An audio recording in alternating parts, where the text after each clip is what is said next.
Back up, back up, back up, back up.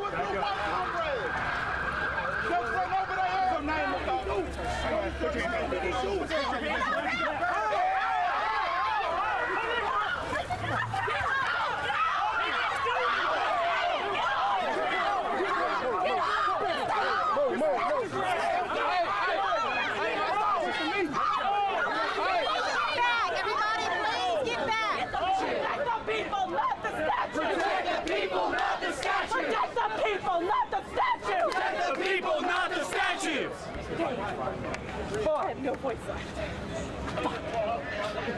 Now run and tell that to your superior officer, your lieutenant, the city council, the mayor, because we want that statue down. See, actually, police start to pull over right now and try to get this crowd off of the streets, Marius.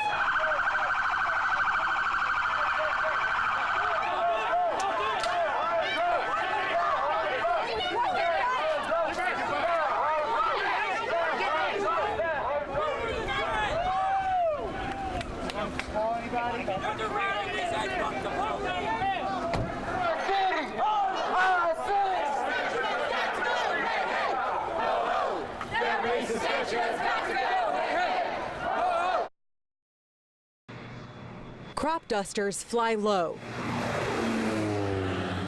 spraying crops with chemicals to help them grow. I'm too old to do this every day, all day. David Habig was flying his plane Monday after the military plane crashed in a bean field. I couldn't tell what it was. The flames they were horrendous. And the black smoke, you could barely see and make out that it was an airplane. At first, Habig said authorities thought a local crop duster had crashed. It's happened before in the rural farm community. I had no idea it was going to be on that magnitude. I mean, it was unreal. But as smoke was rising over the countryside, Lord, we don't want anything else happening. Cecil Womble got a call about a missing military plane at the local air traffic control tower. Memphis Center called me and said that they were talking to a C-130. I think they even told me what altitude he was at, around 20,000 feet, and they lost contact with him. It didn't take long after that phone call. Well, when I looked on the horizon and saw the smoke, I knew it was bad. To put the pieces together. I started seeing bodies just sprayed everywhere out across that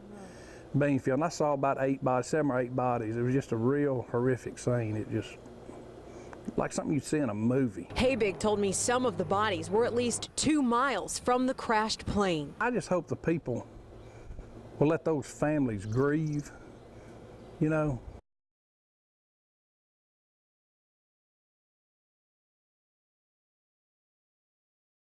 Earlier this month, Clyde Bynum's Ben's shop was burglarized. They just drove up, evidently, and bolt cutters cut the lock hit the ground, and they just drove them out. And it had to be 7 or 8 of them, you know? I mean, how could they drive all them cars? This Mercedes actually led police to identify 2 of the suspects. When they found the car, it was at a body shop up in Memphis. But when it pulled off the lot here in Horn Lake, the car was white. The suspects brought that Mercedes to this Memphis body shop. Once the paint job was complete, they called the suspects back, or at least tried to.